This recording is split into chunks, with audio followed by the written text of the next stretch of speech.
Subhanahu wa ta'ala. Assalamualaikum warahmatullahi wabarakatuh.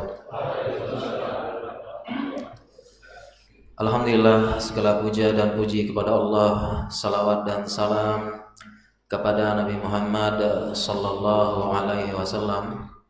Alhamdulillah, pada kesempatan pagi hari ini kita digerakkan hati kita, diberikan taufik pada anggota tubuh kita untuk bisa sama-sama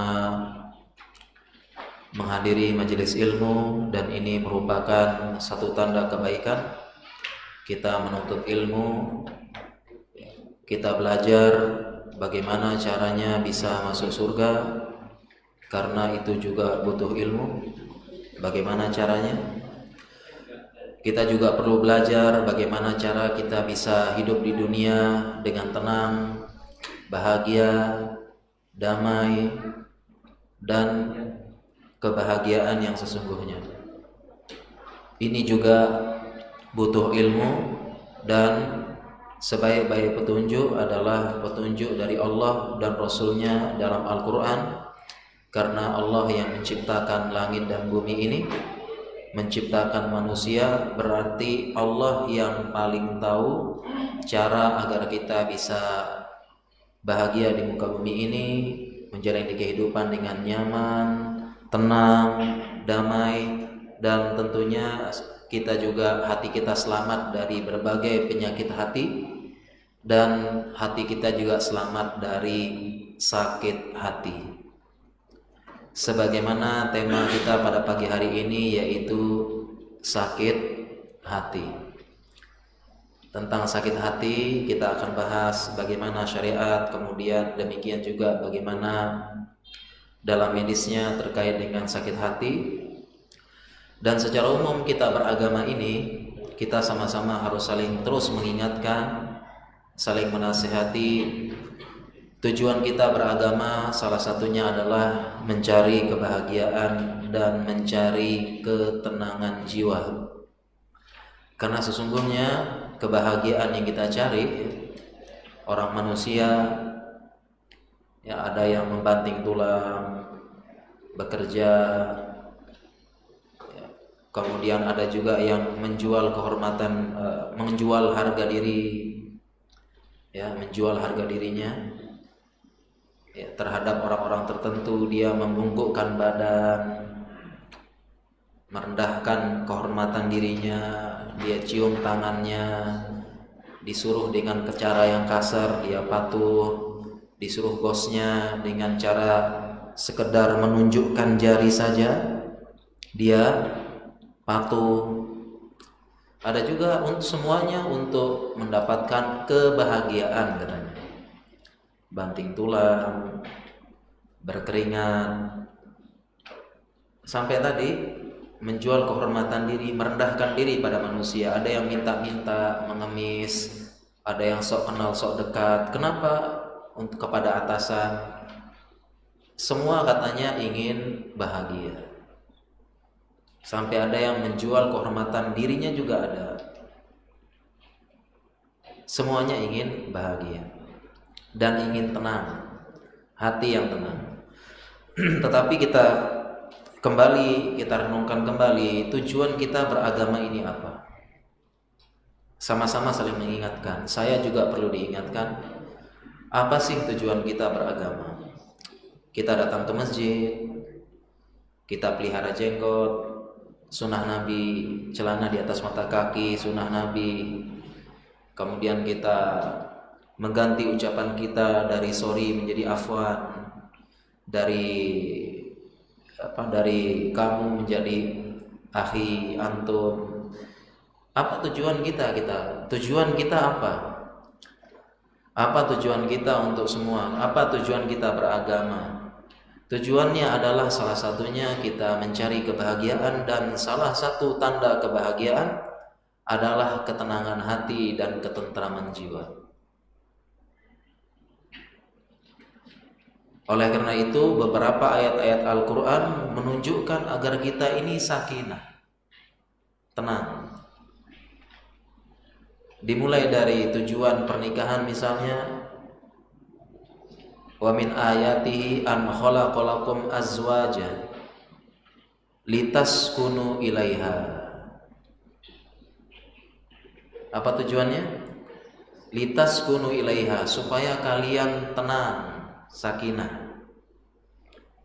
Di ayat yang lain juga Allah sebutkan wa anzalallahu sakinata fi qulubil mu'min liyazdadu imanan ma'a imanihim.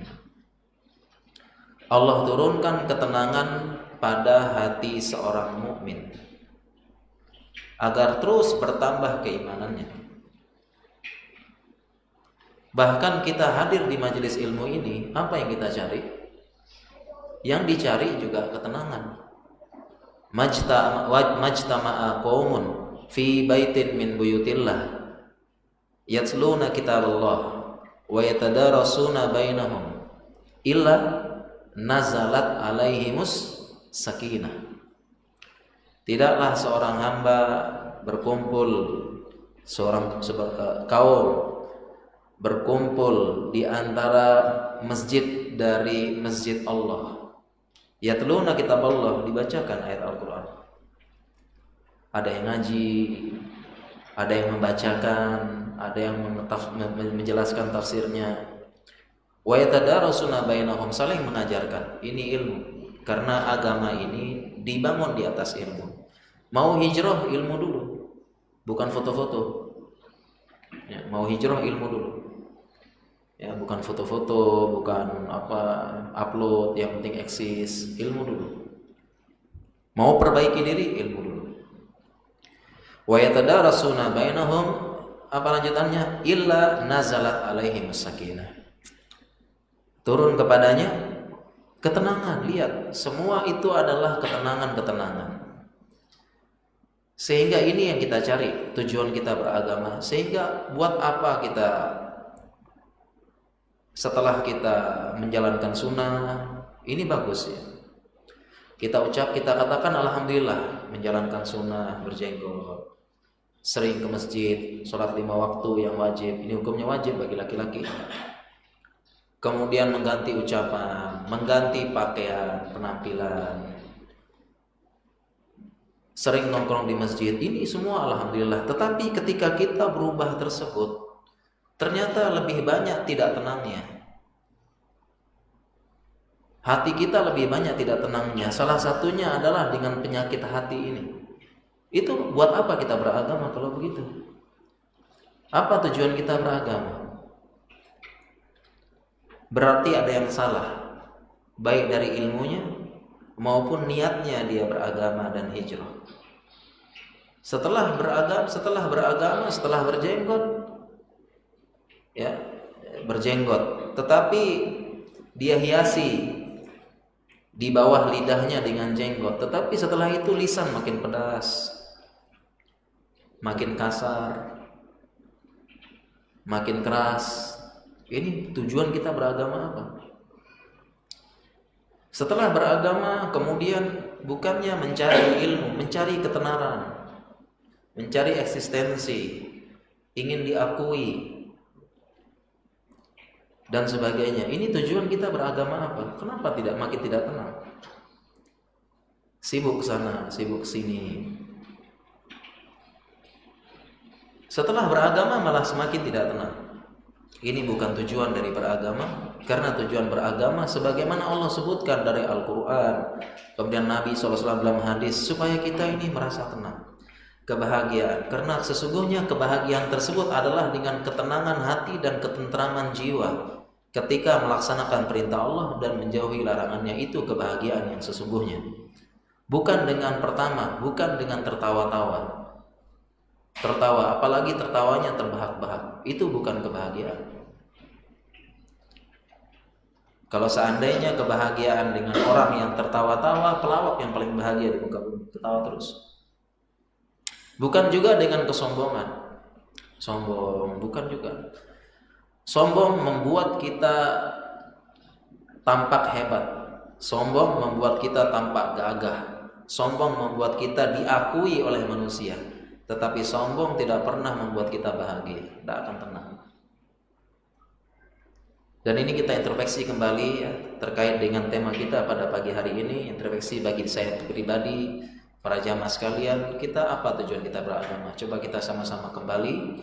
Setelah kita berjenggot, perempuannya jilbab lebar, kemudian bercadar, kemudian semakin tidak tenang hatinya karena berbagai macam sakit hati dan penyakit hati. Ini kita perlu introspeksi diri.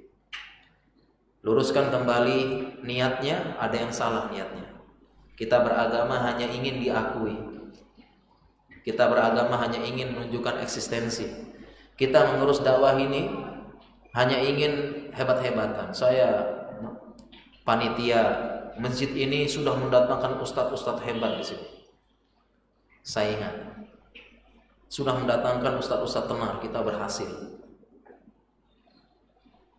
Saingan dengan majelis ilmu yang lain. Ini tidak benar juga.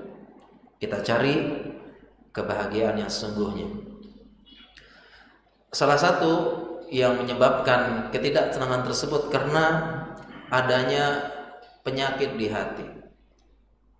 Pembahasan kita sakit hati ini sebenarnya pembahasannya cukup luas. Judul kita adalah sakit hati ya. Sakit hati berarti sering sakit hati. Ya, jadi ada beberapa pembahasan terkait judul ini. Kalau sakit hati berarti hati kita jangan gampang sakit hati. Yang kedua ada penyakit hati. Penyakit hati dimulai dari hasad, sombong, iri, dengki, ria, sum'ah. Itu penyakit hati. Dan kemudian juga bagaimana dari dunia medisnya, bagaimana orang yang dia punya sering sakit hati, bagaimana emosi tidak terkendali, bagaimana secara medis. Kemudian juga bagaimana orang yang terkena penyakit hati pengaruh dengan organ-organ tubuhnya. Kita mulai sekarang para jamaah sekalian. Setelah kita kembali introspeksi hati kita, ya, hati kita dan tujuan kita evaluasi lagi, untuk apa sih kita beragama ini? Apa yang kita cari dalam beragama ini?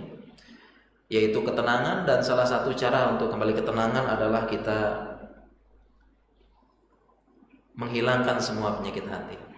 Kita mulai dulu sesuai dengan judul kita, sakit hati atau penyakit hati para jemaah. Judul kita sakit hati, berarti kita mulai sesuai judul dulu ya. Sakit hati. Sakit hati ya. Siapa di antara kita, dan ini termasuk penyakit hati, siapa di antara kita tidak pernah sakit hati? Semua pernah sakit hati. Baik karena itu kecewa, dikecewakan, dihianati, dihina, dicaci maki, diremehkan, dan sebagainya. Kita sakit hati. Ya, kita merasa sakit hati. Dan ini juga gampang sakit hati, termasuk penyakit. Gampang sakit hati ini termasuk penyakit, atau bahasa zaman now-nya baper. Dikit-dikit baper, padahal biasa aja gitu ya. Apalagi di zaman sekarang, Masya Allah, ada namanya sakit hati online. Zaman sekarang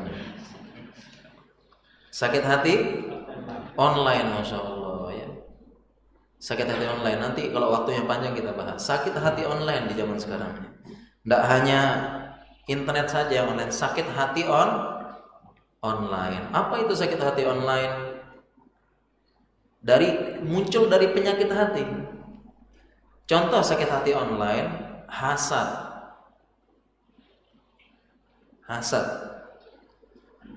Sekarang ini manusia tidak bisa dilepaskan dari gadget dan HP, ya tidak? Pasti semuanya pernah lihat HP-nya online, bahasa kita kan ya. WhatsApp online, WhatsApp kan, Facebook, kemudian apa online. Kebutuhan pokok kita zaman sekarang kan, makanya berubah kan, dari pandang, sangat, Sandang, pangan, papan, tambah satu lagi casan. Casan HP. Karena kalau orang bawa HP cuma 5%, gelisah. Sepertinya nyawanya ketinggalan di rumah.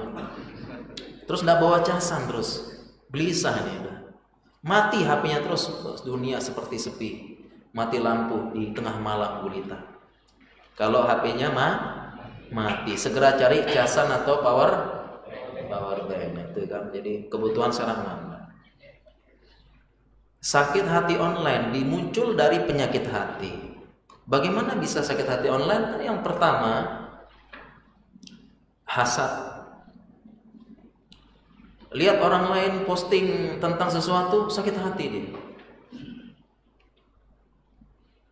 Ada yang posting misalnya keberhasilan, alhamdulillah baru lulus, dia sakit hati. Ada yang baru posting, alhamdulillah telah lahir anak kami, sakit hati. Ada yang posting, ya baru ada yang posting ngomong begini, sakit hati. Ada orang rajin posting, sakit hati lagi dia. Keseringan posting ini kayak sok aja nih, gitu. Padahal ya terserah dia yang punya akun gitu loh. Sakit hati. Di grup WhatsApp juga sama, ribut sakit hati. Dikit-dikit sakit hati. Hasad. Ya, hasad. Itu ada sedikit-dikit sakit hati. Hasad ini sakit hati online. Ada orang sedang online sakit hati gitu ya. Dan sambil pegang HP sakit ya, gitu. Karena muncul dari penyakit hati hasad. Iyyakum wal hasada fa innal hasada ya'kulul hasanat kama ta'kulun narul hatab. Hati-hati dengan hasad. Karena hasad memakan kebaikan sebagaimana api memakan kayu bakar. Hasad. Dan dosa paling pertama yang muncul adalah hasad. Paling pertama muncul, yaitu hasadnya iblis kepada Nabi Adam. Itu yang pertama kali muncul dan itu yang membinasakan. Hasad. Dosa yang pertama kali muncul. Hasad. Khalaqtani min nar, khalaqtahu min tin. Ya Allah, Engkau ciptakan aku dari api, Engkau ciptakan dia dari tanah. Kenapa tiba-tiba Engkau suruh aku sujud? Hasad. Kenapa? Hasad. Pertama kali. Sakit hati online ini karena hasad. Demikian juga kenapa bisa sakit hati online? Karena sibuk berdebat. Berdebat di grup WhatsApp. Berdebat di sosmed. Sakit hati online. Sekali-kali jangan pernah tergoda untuk berdebat. Baik dunia nyata maupun dunia maya. Baik dunia nyata jangan berdebat, apalagi berdebat masalah agama. Hati-hati. Ini mengeraskan hati, buang-buang waktu, dan membuat sakit hati. Berdebat tidak ada ujungnya. Karena pertama, berdebat ini sebenarnya kalau dipikir-pikir adalah ajang hebat-hebatan sebenarnya. Pengen menunjukkan saya hebat, saya berilmu, saya bisa habisi kamu. Sebenarnya begitu. Kalau kita renungkan, orang yang berdebat itu apa yang dicari? Yang dicari adalah ingin menunjukkan saya ini berilmu, kamu saya habisi di depan orang-orang. Tujuannya itu. Terlebih di dunia maya kadang-kadang tidak jelas orangnya. Terkadang lawan yang kita debat ini ternyata baca Iqra saja tidak bisa. Tidak jelas orangnya. kelihatan hebat karena copy paste Google, tanya Mbah Google dan minta fatwa di Syekh YouTube gitu ya. Dia copy paste, dia searching dulu, ini dia cocok untuk bantah Kopas tahu rasa. Kan begitu. Apa yang kita cari dari debat? Kebanyakan sakit hati, mengeraskan hati. Dan yang lebih penting, kan tujuan kita ini berdakwah, menasehati kaum muslimin. Kira-kira bisa tidak kita berdakwah dengan cara debat? Nggak bisa. Karena yang namanya orang itu dalam fikih dakwah, orang itu terkadang menerima kebenaran. Dia tahu ini yang benar, saya salah. Tetapi dia gengsi menerima kebenaran karena dipermalukan di depan umum, dan yang ngasih tahu orang seperti kamu, tipenya ngesok taunya. Saya tidak terima. Padahal dia sudah ngakui ini benar dan saya salah. Dan kebanyakan kita berdebat, buang-buang waktu, bikin sakit hati, tidak bermanfaat. Sakit hati online, penyakit.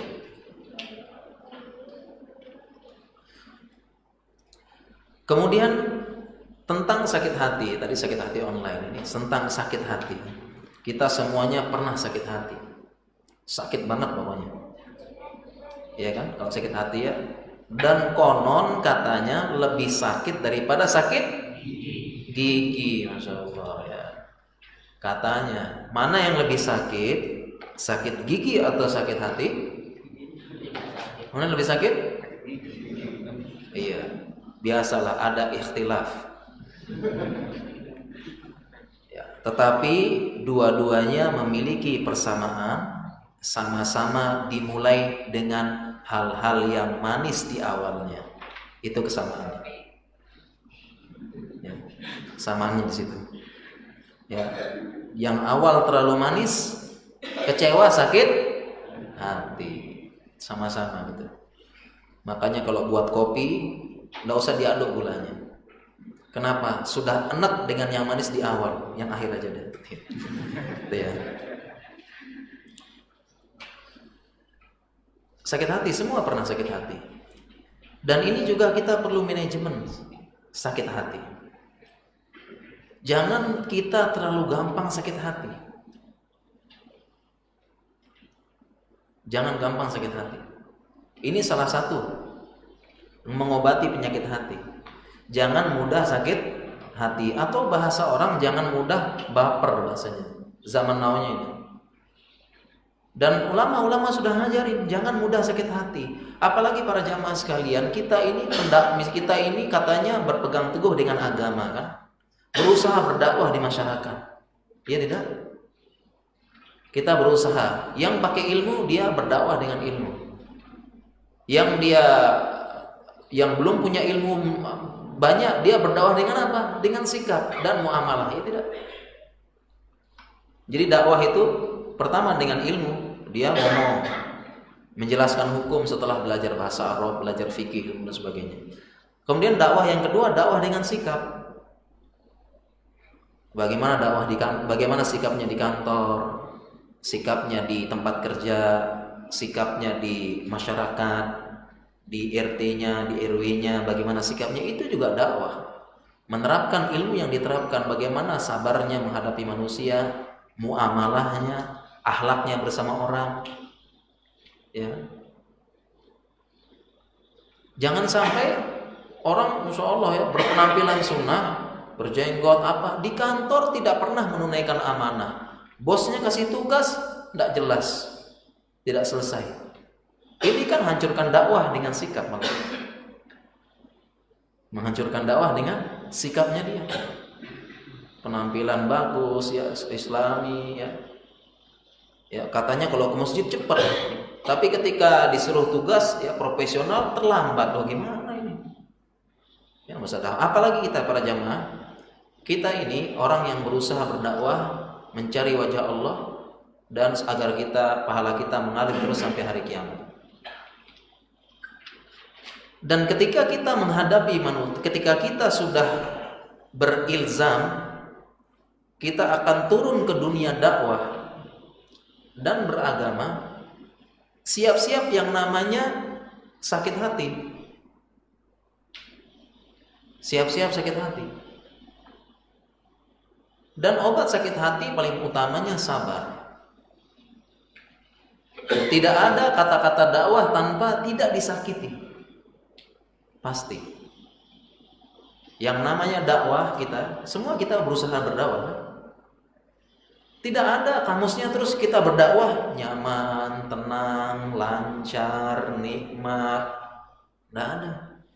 Kalau kita sudah mulai berdakwah, kita mulai beragama, itu pasti ada sakit hatinya. Jiwa manusia mengatakan sakit itu. Dan obatnya sabar. Itu pasti. Oleh karena itu berdakwah korban harta. Korban apa lagi? Korban tenaga. Korban apa lagi? Korban pikiran. Yang paling penting jangan lupa ada namanya korban perasaan dalam dakwah. Siap-siap sakit hati. Dan ini yang kita manajemen.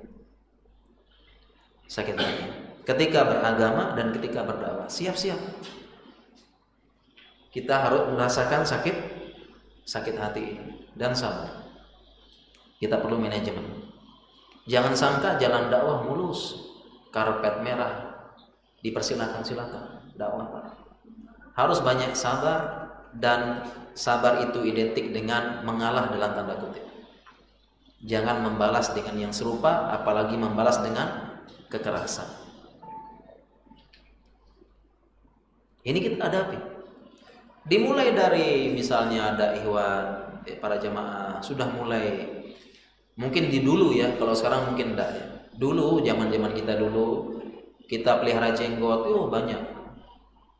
Kita melaksanakan sunnah Nabi, banyak celaan, cacian, ya. Banyak. Dulu apalagi sejak zaman bom Bali dan sebagainya, perempuan kita yang cadar, yang jilbab lebar itu sempat kena caci, maki, dimulai macam-macam, dimulai dari jenggot kambing, dimulai dari ninja, dimulai itu sudah siap-siap sakit hati. Dimulai dari kesannya orang jenggot itu jijik dan sebagainya, ini banyak. Siap-siap kita sakit hati. Ya. Siap-siap. Tapi kalau sekarang sudah enggak ya. Sudah mulai ngetren kayaknya ya. Jenggot, cadar, mau ngetren kayaknya. Ya alhamdulillah. Udah mulai. Ini kita sakit hati, kita harus benar-benar, dan dalam kehidupan kita siap-siap pokoknya. Kita akan sakit hati kalau sudah berdakwah. Maksudnya secara manusiawi kita sakit hati gitu. Ya tidak, manusiawi pasti sakit hati manusiawinya. Tetapi sekarang bagaimana kita manajemen ketika dakwah ini? Dan ya, ketika kita dari sakit hati, apa yang paling menyebabkan kita paling banyak sakit hati? Apa yang paling banyak menyebabkan sakit hati? Yang paling banyak menyebabkan sakit hati adalah ucapan.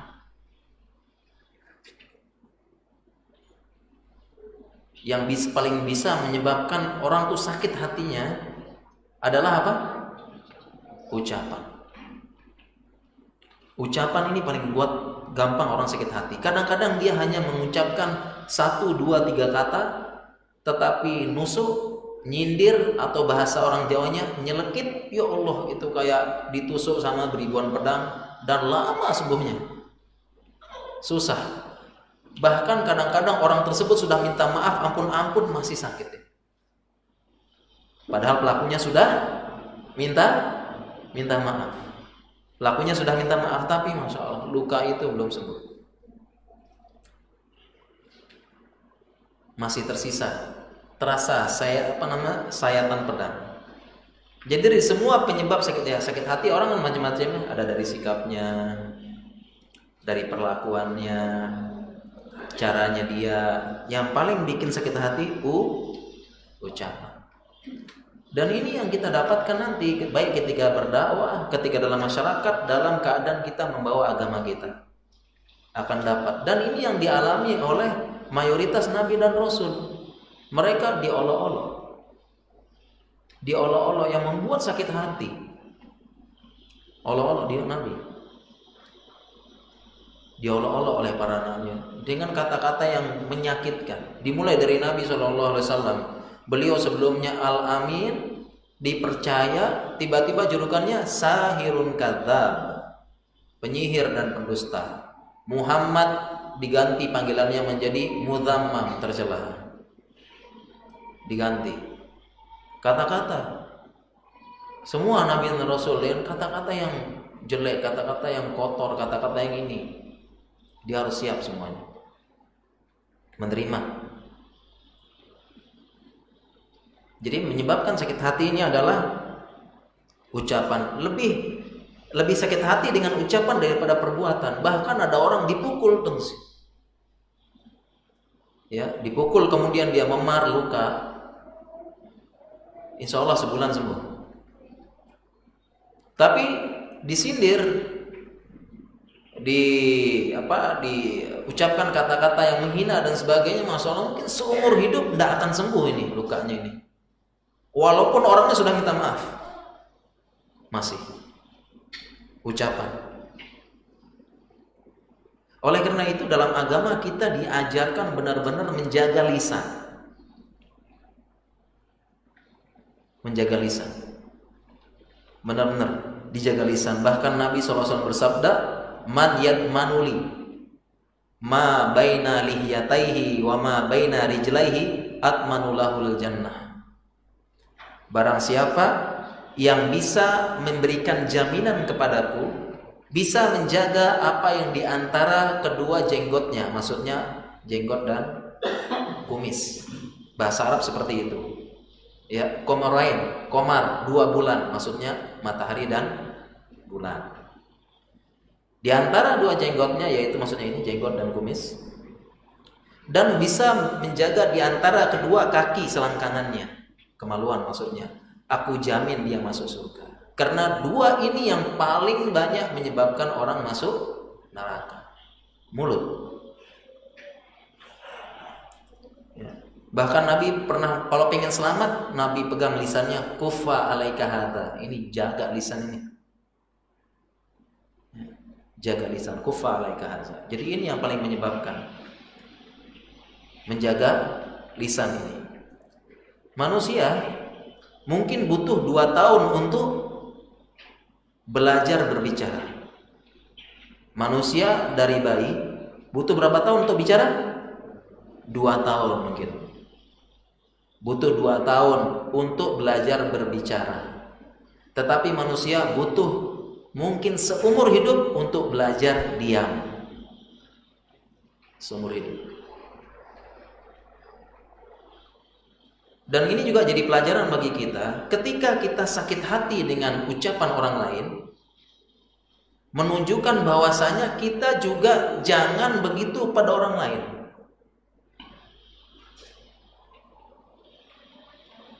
Ketika kita sakit hati dengan orang lain, kita jangan begitu juga pada orang lain. Ucapkan kata-kata yang tidak baik, kasar, apa dan sebagainya, jangan. Dan kata-kata yang kasar, menyakiti hati, apalagi kata-kata yang kotor, kata-kata yang rusak, ini menunjukkan apa yang ada dalam hatinya. Itulah gambaran keimanannya. Karena sesuatu itu tidak akan keluar kecuali isinya itu. Isinya itu ada teko, ada botol. Kalau teko itu isinya kopi, yang keluar apa? Kopi. Kalau kalau botol itu isinya teh, yang keluar teh. Nah, jadi ketika ada orang ngomongnya kasar, ngomongnya suka nyindir-nyindir terus, ya, apalagi sekarang nih, ini ngetren dakwah dengan sindiran ini. Saya pribadi dan beberapa ustadz-ustadz memberikan arahan tidak setuju. Dakwah dengan cara sindiran. Ukhti, kenapa tidak dipakai jilbabnya? Apa siap nanggung api neraka? Ini grup satu tujuan. Mereka lagi butuh. Order kopi yuk. Gula, Ren. Cappuccino, gula, yes. Beli kopi rame-rame pakai GoFood Group Order. Makin rame, makin murah. Kita itu awesome generation. Ngapain aja semua berani awesome.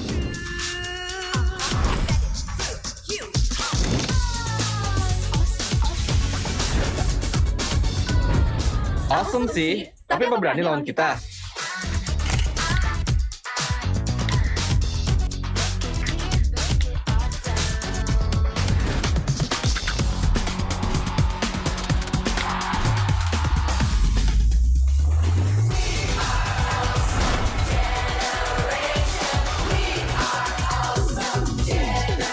Kita ngapain aja? Aman aja. Kan bareng Galaxy A57 A37 5G. Kita semua berani awesome.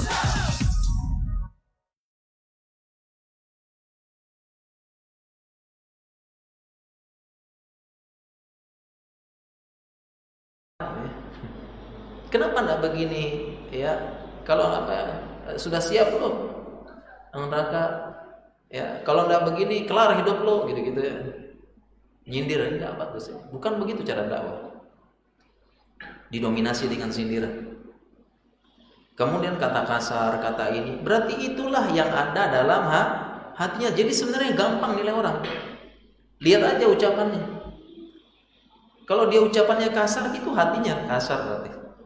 Karena yang keluar itu. Kalau dia kata-katanya baik, dia lembut, ya berarti itu hatinya. Yang selama ini gampang kita nilai dari ucapannya seseorang itu. Ya. Karena tidak mungkin keluar dari ucapannya kecuali apa yang ada dalam hatinya itu. Itu yang keluar. Oleh karena itu kita jaga supaya kita tidak mudah menyakiti orang lain, membuat orang lain sakit hati. Sekarang tadi kita sudah jelaskan ketika kita sudah mulai beragama di masyarakat, atau kita memproklamirkan diri gue sudah orang hijrah nih gitu ya, jadi ikhwan ngaji, jadi akhwat ngaji gitu kan, kita akan mengalami banyak hal-hal yang secara manusia kita membuat sakit hati, dan yang paling banyak sakit hati tersebut karena ucapan. Sekarang ada beberapa para ulama bagaimana manajemen diri kita, arahan-arahan dari hadis agar kita tidak gampang sakit hati seperti itu. Sabar. Itu modal pendakwah, sabar. Baru diolok sedikit sakit hati, baru dihalangi sedikit sakit hati, baru dicela sedikit sakit hati, dan imbasnya apa? Membalas. Kita baru beragama ya, diolok-olok gitu ya, berdebat diolok ya, kemudian kita diolok, ini mohon maaf ya kamu anjing, kita tidak terima, balas lebih parah, kamu anjing rabies, tambah lagi. Nah, sabar kita. Dan ini ada beberapa manajemennya dari para ulama agar kita dalam menghadapi hidup lebih mudah juga, tidak gampang sakit hati. Dalam membawa agama kita ke masyarakat, udah tidak gampang sakit hati. Dalam berdakwah secara umum tidak gampang sakit hati. Ada beberapa hal. Yang pertama, ketika ada orang yang menyakiti kita, mencaci kita, secara jiwa manusia sakit hati. Tetapi kita diperintahkan jangan terpancing, jangan terpengaruh dengan caciannya, makiannya, kata-kata kasarnya, jangan. Kita diharapkan tetap tenang. Tetap tenang. Jangan terpengaruh. Jadi kalau ada orang ngomong-ngomong kita ya, ngolok-ngolok di jalan agama, misalnya kamu jenggot teroris apa dan sebagainya, celana kebanjiran gitu ya, ninja lewat. Itu kita pertama tidak usah kita terpengaruh dengan caciannya. Karena kalau kita pikir-pikir, caciannya itu bikin kita sakit tak? Ada orang caci maki ya? Caci maki kemudian ngolok-ngolok, itu buat kita sakit tidak seperti dipukul? Tidak kan? Buat kita sakit tidak? Seperti kita dihantam tidak? Tidak. Kemudian caciannya itu berkurang harta kita. Dia bilang kita kambing, ngopol, kita dijelek-jelekin, kata-kata kasar. Berkurang tidak harta kita? Berkurang? Tidak berkurang. Atau ada anak kita jadi sakit, atau pekerjaan gara-gara dia caci pekerjaan kita dipecat? Tidak ada. Jadi sebenarnya cacian itu tidak memberikan pengaruh apapun pada kita. Caciannya, olokannya, terutama kita ketika kita beragama dan sebagainya, itu sebenarnya tidak ada pengaruh apapun pada diri kita, harta, anak-anak dan sebagainya, tidak ada. Biar kita dicaci maki kayak apa. Jadi para ulama bilang, ya sudah, kita belajar tidak usah masukin hati. Ya, tidak usah masukin hati. Ibarat orang-orang dulu, orang Arab mengatakan anjing menggonggong, kafilah berlalu. Dan juga demikian Ibnu Qayyim menyebutkan wa amal jahilu al muqallid fala taba'an bihi wa la yasu'uka sabbuhu wa takfiruhu wa tadliluhu fa innahu kanubahil qalb.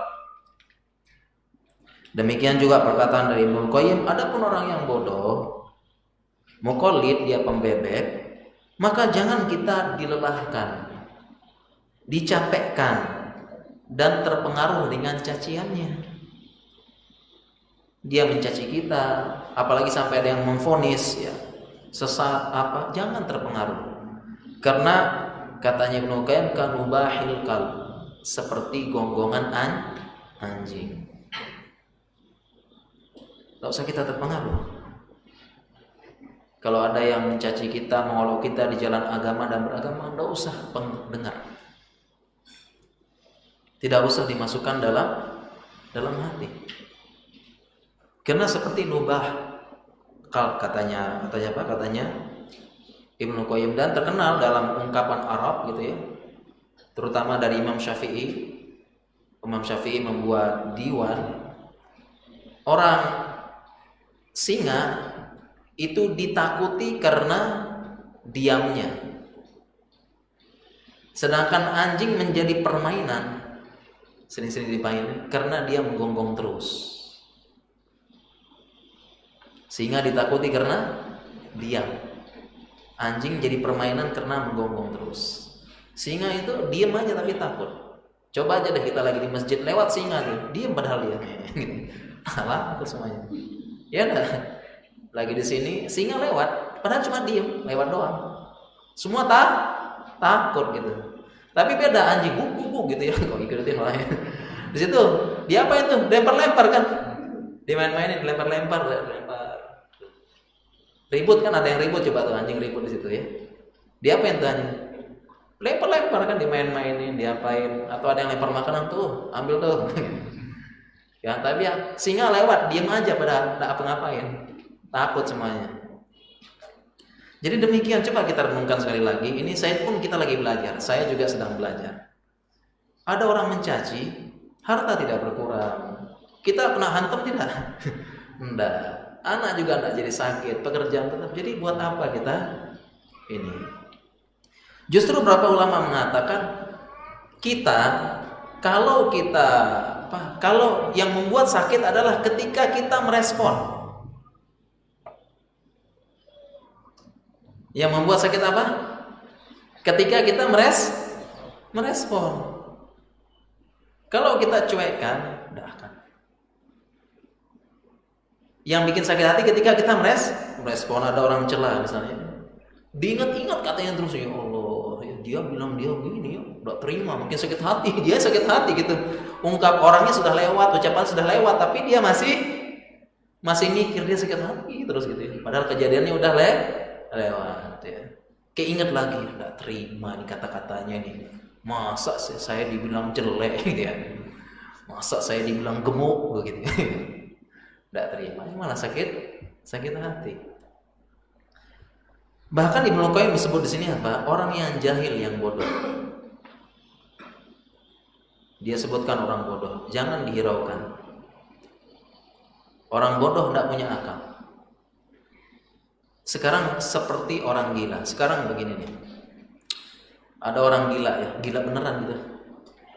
Gila beneran. Tiba-tiba dia lewat depan kita nih, orang gila. Tiba-tiba dia ngomongin kita, kamu gila gitu ya. Kamu gila, kamu apa? Kita sakit hati enggak? Sakit hati enggak? Ya orang gila lewat nih. Terus tiba-tiba ngomongin kita. Ngomong kambing gitu ya. Lebat banget. Bentar lagi Idul Adha siap-siap ya gitu ya. Tapi yang ngomong orang gila. Kita sakit hati enggak? Enggak sakit hati kan, malah kita ketawa-ketawa berarti kan. Padahal kan sama hakikatnya dia ngolok. Nah, ketika kita anggap orang bodoh, cuekin aja, sudah. Ini salah satu manajemen kita, nggak usah gampang sakit hati, baper di jalan dakwah, baper fisabilillah. Jangan mudah. Kemudian juga, nah selanjutnya adalah ketika kita disakiti dengan ucapan dan sebagainya. Yang kedua adalah kita jangan melayani. Jangan melayani. Kita segera jauhi saja. Jangan melayani, kita segera jauhi. Ada orang yang caci maki, udah jauhin saja. Ngolok-ngolok kita, kita di jalan dakwah, sudah kita jauhi. Sebagaimana firman Allah dalam Al-Quran, Hudil afwa wa'mur bil urf wa a'rid anil jahilin. Jadilah engkau pemaaf dan perintahkanlah dalam hal yang ma'ruf dan a'rid anil jahilin dan berpalinglah dari orang-orang yang bodoh. Jadi kita diperintahkan, ada orang yang resek banget, orangnya suka nyakiti banget, udah jauhi saja. Jauhi. Enggak usah kita deketi, dosa kita ini dan sebagainya. Begitu juga di sosial media, ada yang resek banget, kita posting dia resek gitu ya, buat onar, udah blok aja sudah. Jauhi, nggak usah dilayani ya. Dan ngeblok itu bukan artinya kita memutuskan silaturahmi, bukan, kan masih ada WhatsApp, masih bisa ketemu gitu kan. Bukan artinya silaturahmi. Tidak boleh blokir 3 hari katanya, sesuai dengan hadis. Bukan itu ya, kan mungkin misalnya Facebooknya diblokir tapi kan orangnya ketemu, ya kan, masih bisa ketemu, masih bisa WhatsApp, disitunya aja karena kamu rusuh di sini gitu, nggak usah dilayani, ya kan. Apalagi nggak kenal siapa orangnya dan sebagainya, ternyata pakai akun palsu, waduh repot juga. Demikian, jadi kita berpaling. Jadi ketika kita ada yang celah, nggak usah makin dideketin, makin dilayani, makin sakit hati. Udah jauhi semua sudah dia tentang dia. Makin diingat makin sakit hati nanti. Jauhi wa'adrid anil jahilin. Dan demikian juga perkataan dari Imam Syafi'i. Fa in kalim tahu farajta anhu. Fa in khalaitahu kam dan yamut. Apabila kamu melayani orang seperti ini, kamu makin susah. Apabila kamu berteman dengan dia selalu menyakiti hati. Jadi tidak perlu. Jadi jangan sampai kita melayani dan kita jauhi saja. Kemudian selanjutnya, ketika kita disakiti dengan ucapan seperti itu, kita jangan sekali-kali membalas. Jangan sekali-kali balas. Kenapa? Karena sifat dasar manusia, kalau dia membalas, dia cenderung lebih zalim. Memang dalam ini kita diperbolehkan membalas dengan balasan serupa, boleh. Dalam agama boleh. Kita membalas dengan balasan serupa. Ini boleh dalam agama. Ini mohon maaf, kayak tadi misalnya kita dibilang anjing, boleh kita balas, kamu juga anjing, tapi jangan zolim, anjing rabies. Jangan. Itu boleh dalam agama, boleh. Boleh kita dicaci maki, kita balas caci maki lagi, boleh. Tapi beberapa ulama memberikan jangan, karena manusia ketika membalas dendam cenderung lebih zolim. Cenderung lebih zolim. Ya.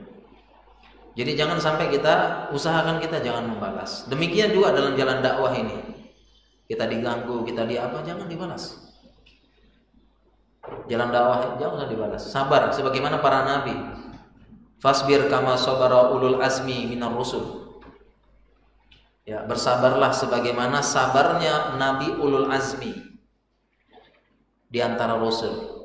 Disebut nabi ulul azmi, firman Allah ini dalam Al-Qur'an disebut nabi ulul azmi karena dia punya azm yang tekad yang besar dalam menghadapi kesabaran.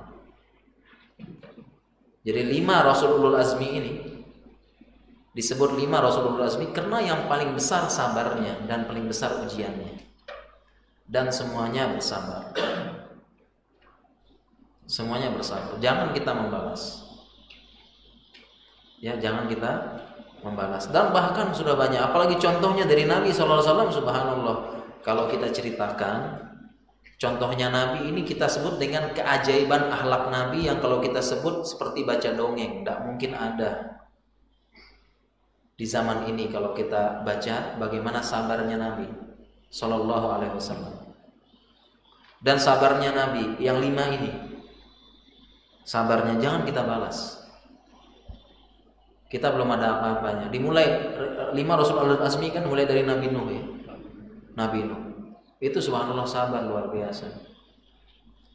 Sabarnya Nabi Nuh ini seperti ini. Salah satunya kita sebutkan. Nabi Nuh ini diuji dengan oleh Allah anak sama istrinya beriman atau tidak? Tidak. Anak sama istrinya. Salah satu anaknya sama istrinya. Ini ujian luar biasa buat Nabi Nuh ini. Kaumnya mengolok-olok kan, ngolok-ngolok, bahkan kaumnya ngolok-ngoloknya dengan ucapan dengan sikat, ja'alu asabi'ahum fi adhanihim.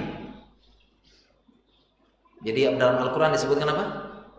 Ja'alu asabi'ahum fi adhanihim. Jadi dia jadikan asabi jari-jari di mana? Telinganya. Jadi cara ngoloknya selain dengan ucapan-ucapan, Nabi Nuh kamu begini dengan ucapan. Jadi begini cara ngoloknya kaum Nabi Nuh. Nabi Nuh lagi ceramah begini, lewat kaumnya.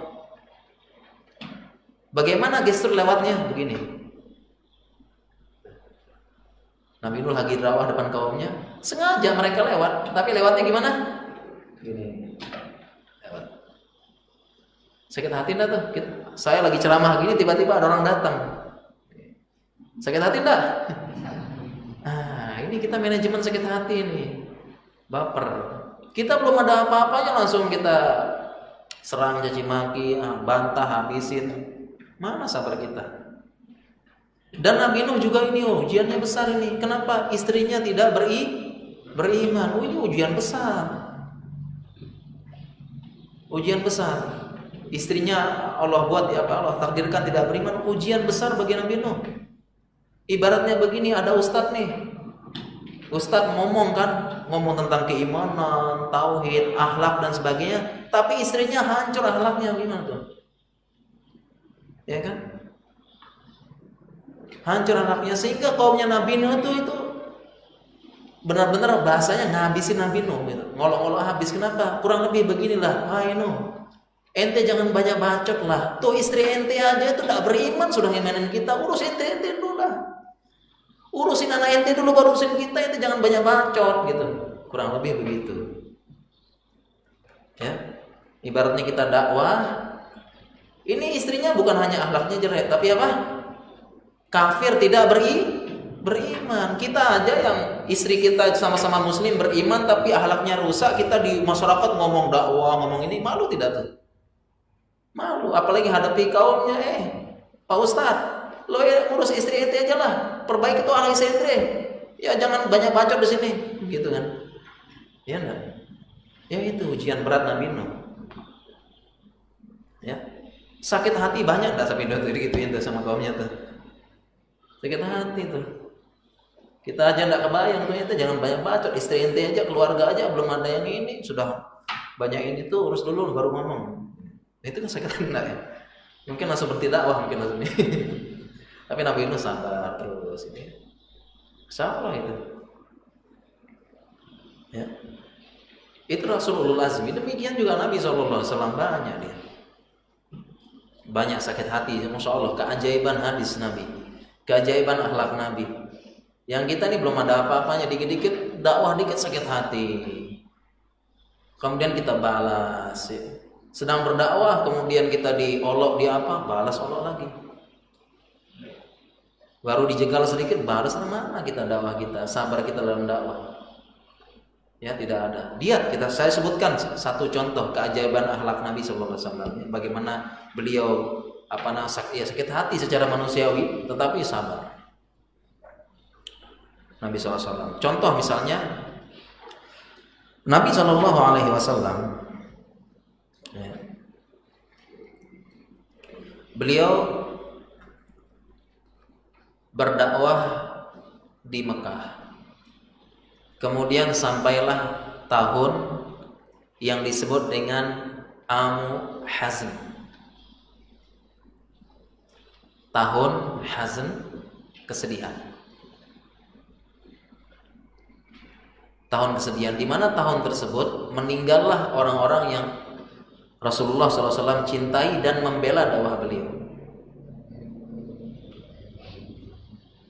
Di tahun itu meninggal istri tercinta Khadijah yang membantu lahir batin, menenangkan beliau rumah sampai di rumah, bantu dengan hartanya, meninggal di tahun itu. Di tahun itu juga meninggal paman beliau Abu Thalib yang mendukung dakwah, melindungi beliau. Amu Hazn disebut. Sehingga tahun itu beliau berusaha pindah berdakwah. Kemana? Taif, benar. Pindah dakwah ke Taif. Kemudian ketika sampai di Taif, beliau berharap beliau diterima dakwahnya. Tetapi ternyata ini kan sedang sedih di Mekah, diganggu, diapakan, sedang sedih. Sedang tahun kesedihan, kemudian pindah ke Taif, sedang sedih-sedihnya ini. Ya. Di kampung sendiri ditolak. Ya. Ya. Kemudian dia pindah dakwah ke Taif. Sampai di Taif, harapannya beliau diterima, ya, dapat hiburan lah. Sampai di sana ternyata dakwah beliau ditolak. Bahkan lebih kasar. Sama penduduk Taif, ya belum, kalau di Mekah masih diterima sedikit. Di sana tidak diterima, langsung diusir. Langsung saat itu juga beliau dikejar. Dikejar-kejar dengan lemparan batu. Dikejar, diusir, dikejar seperti mengejar maling. Kejar, dan beliau pun lari. Seperti ya Rasulullah SAW yang mulia, beliau dikejar seperti ngejar maling, kejar sampai beliau lari. Bahkan ada yang mengatakan sengaja ada yang biar yang lempar tuh wanita sama anak-anak supaya dilempar, supaya menghinakan. Jadi bukan diusir sama pemuda ksatria, tapi anak-anak deh ikut melempar. Jadi supaya kesannya orang gila. Gitu. Sampai beliau lari sampai pinggiran kota Taif, karena dikejar mirip kayak maling. Sampai kakinya berdarah, kaki beliau berdarah-darah. Itu kan kisah dalam hadis itu. Kemudian dalam keadaan di pinggiran kota Taif, dalam keadaan seperti itu, beliau sedang bersedih, sedang sulit, ya, tiba-tiba diusir, perlakuannya pun seperti itu. Ya kalau diusir baik-baik tidak apa-apalah, tapi ini dikejar, lempar, beliau lari sampai kakinya berdarah-darah. Di pinggiran kota Taif, tiba-tiba datanglah malaikat Jibril yang menyampaikan salam. Wahai Nabi Allah, ada salam dari malaikat Akhsyabain, malaikat yang menjaga dua gunung. Apa katanya? Kalau engkau berkenan, malaikat penjaga gunung ini akan angkat tuh gunung dua, langsung ditimpakan kepada penduduk Taif. Habis langsung. Saat itu juga.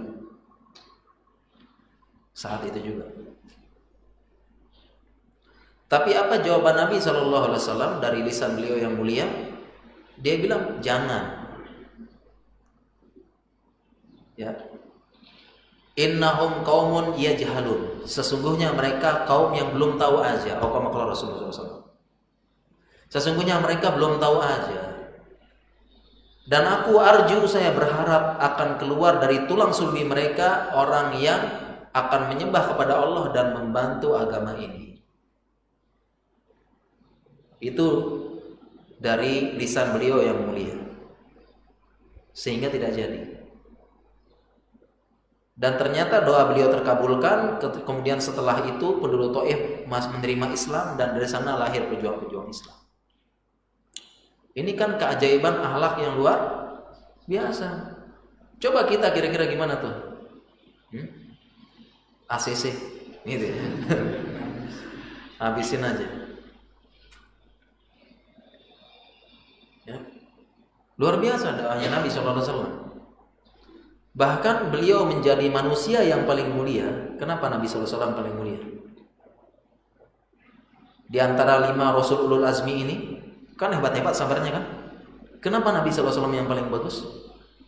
Karena yang paling kuat kesabarannya, paling besar ujiannya, dan paling kuat sabarnya.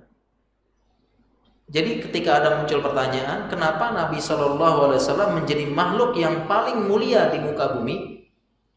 Kenapa? Apa jawabannya? Karena ujiannya paling berat dan kesabarannya paling tinggi dibandingkan, jangankan sama kita, dibandingkan 5 Rasulullah Azmi ini aja, Nabi SAW yang paling besar ujiannya dan kesabarannya. Nabi doa seperti itu. Kalau kita lihat Nabi Nuh ketika sudah berdakwah lama, hampir 950 tahun, dengan caranya begitu dan sebagainya. Ketika Nabi mendoakan hidayah, Nabi Nuh, apa doa beliau? Rabbi la tadhar alal ardi minal kafirina dayyara. Apa doa Nabi Nuh? Setelah dia berdakwah kemudian kaumnya tidak terima, apa doa Nabi Nuh? Rabbi la tazar alal ardi minal kafirina dayyara. Wahai Rabb, jangan engkau biarkan mereka ada di muka bumi dayyara, berkeliaran. Doanya Nabi Nuh. Jangan biarkan mereka ada di muka bumi berkeliaran. Akhirnya Allah kirim banjir, habis semuanya. Tapi Nabi Muhammad SAW malah didoakan kebaikan. Ini karena Nabi SAW paling besar ujian dan paling besar kesabarannya. Bukan berarti Nabi Nuh kurang sabar gitu kan. Bukan berarti Nabi Nuh kurang sabar sampai berdoa Rabbil tazar ardi al kafir dayyara innaka intadarhum yudillu ibadaka wa la yudu illa kafirun fajjara. Kalau engkau biarkan Allah, ya Allah, mereka ini hanya melahirkan orang-orang yang itu-itu saja, kafir dan fajir.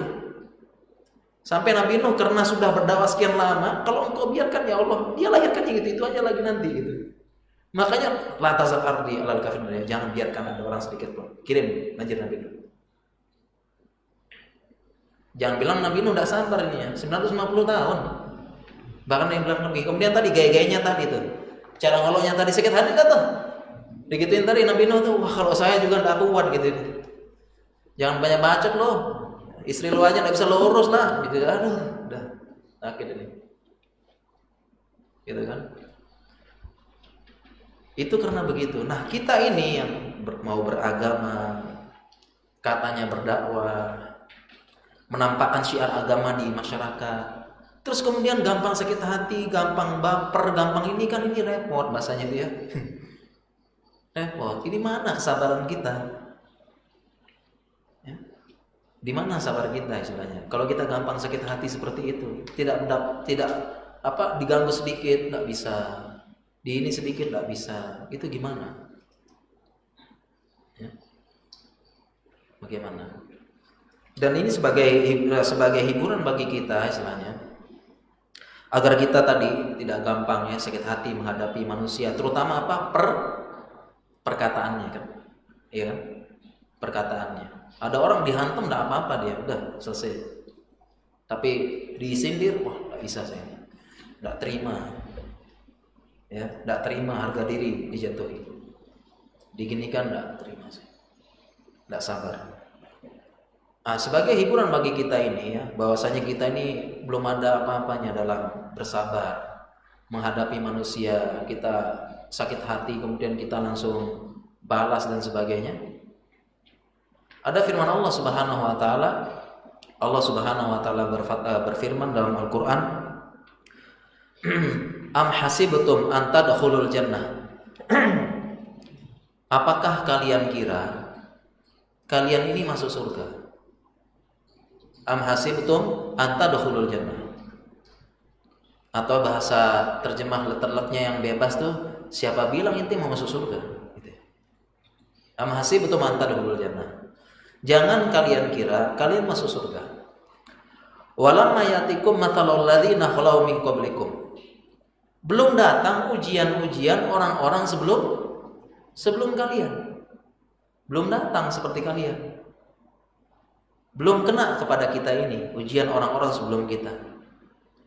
Bagaimana ujian orang-orang sebelum kita? Massatuhumul ba'sa wad-dharra wa zulzilu hatta yaqula ar-rasulu walladzina amanu ma'ahu mata nasrullah. Ala inna nasrullahi qarib. Bagaimana ujian orang-orang sebelum kita? Belum datang sama kita ini. Kita belum ada apa-apanya. Kita gampang baper, gampang sakit hati, gampang ini. Kemudian kita balas mereka semuanya. Bagaimana massatuhumul ba'sa? Ditimpa dengan mereka kesusahan. Mungkin kita juga ditimpa susah juga. Ya, ditimpa susah. Ya iya, perkataannya sakit, sikapnya nyakitin. Demikian juga ketika kita beragama, mau begini cari pekerjaan, aduh banyak haramnya katanya. Susah nih. Kesusahan.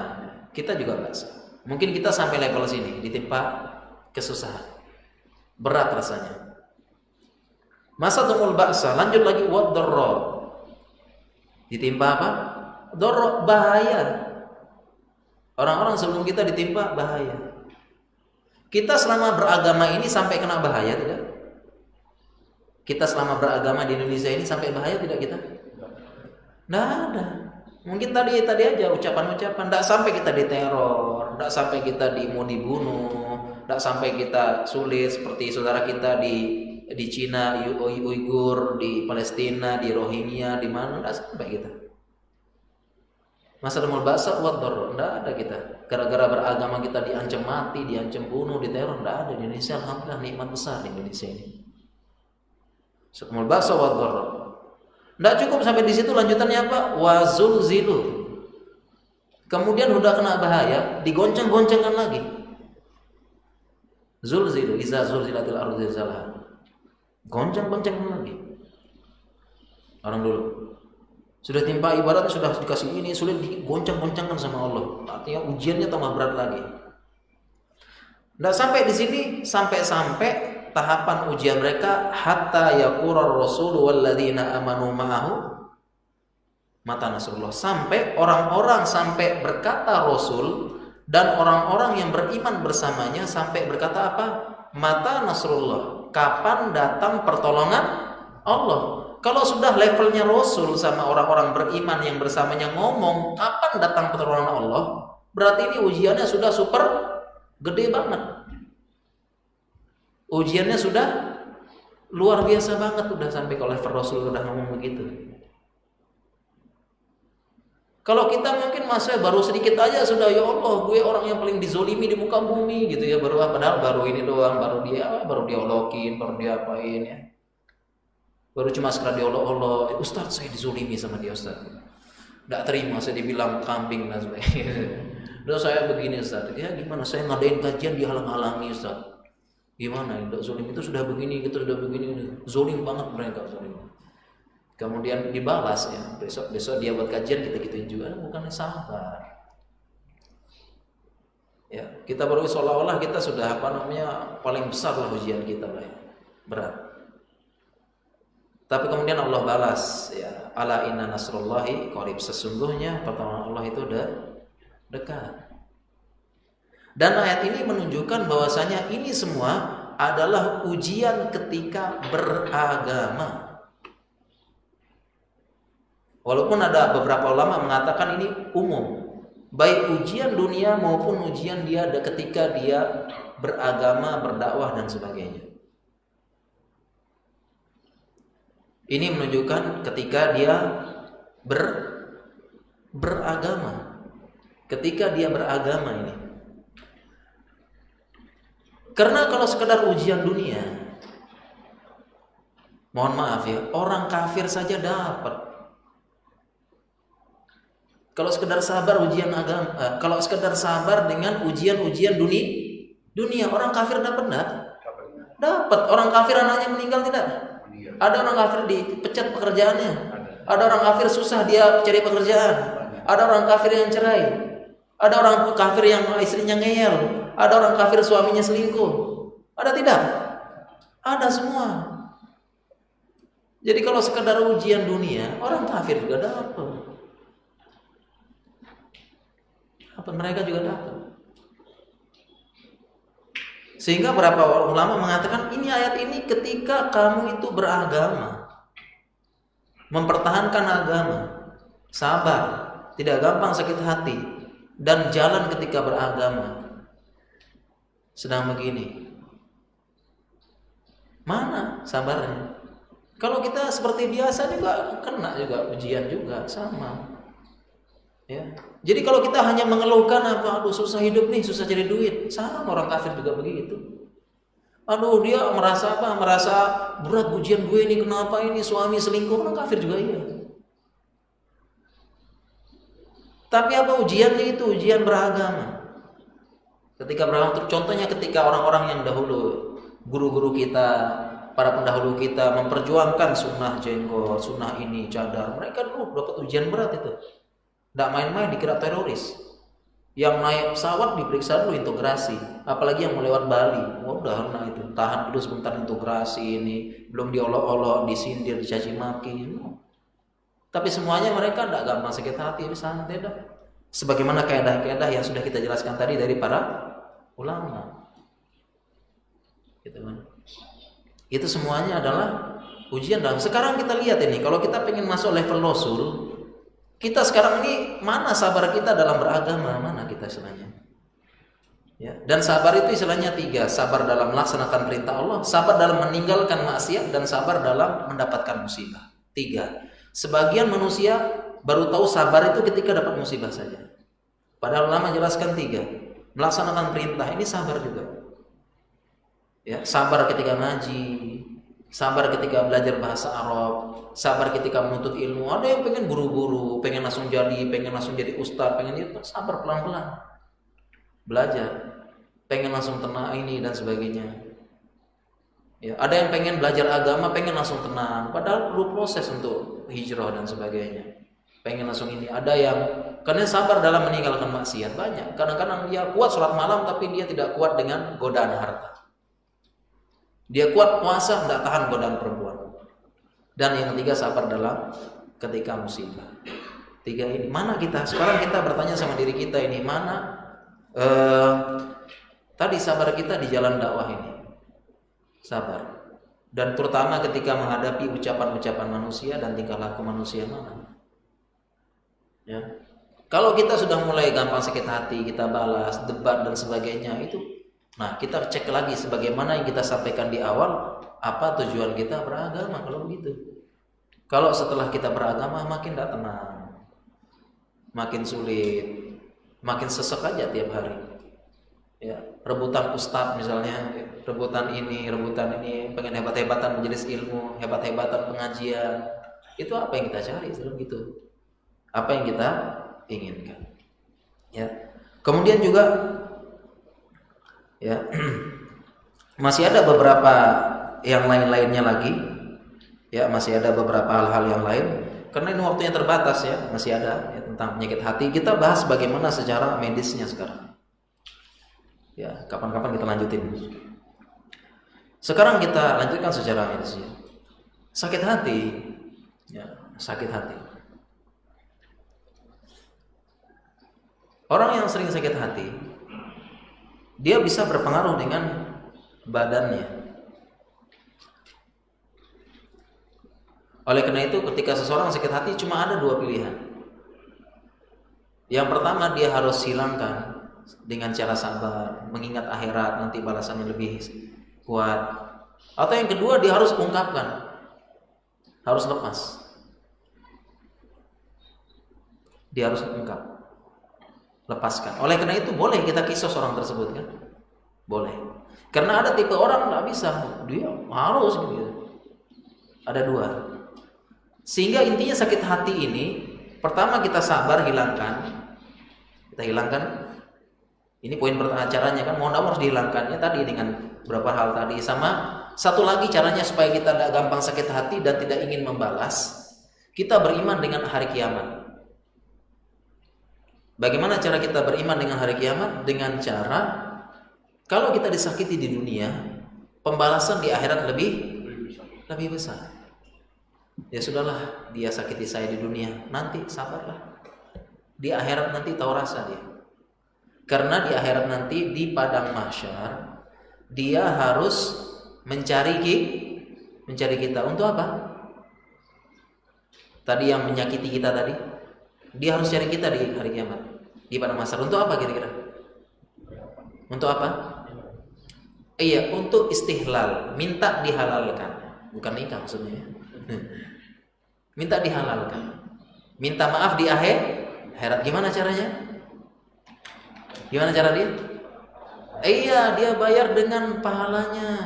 Yauma la yanfa'u malun wala banun illa man atallaha biqalbin salim. Hari di mana tidak bermanfaat harta, anak-anak, kecuali yang kembali kepada Allah dengan hati yang selamat, salim, selamat dari berbagai penyakit hati.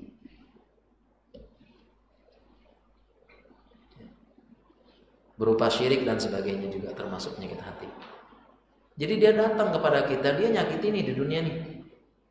Kan ya udah kita sabar, nanti di akhirat lah. Sabar. Di akhirat tahu rasa dia. Ya. Di akhirat nanti ya sudah.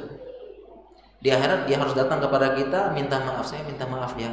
Sebagai bentuk minta maaf saya, ini pahala saya kasih kepada kamu. Kalau pahalanya dia habis bagaimana? Iya, dosamu mana lah? Saya minta. Dosa kita diaturkan. Ini disebut dengan muflis di hari kiamat. Orang yang bangkrut kiamat. Nah, ini bukti adanya keimanan. Secara teori gampang tuh, ya tidak? Para jamaah kan gampang kan? Iyalah. Kalau ada apa-apa nanti saya ingat kiamat aja deh nanti. Gampang tidak? Secara teori. Tapi prakteknya susah. Ini bukti ada keimanan. Bukti keimanan itu ada. Bukti keimanan itu ada.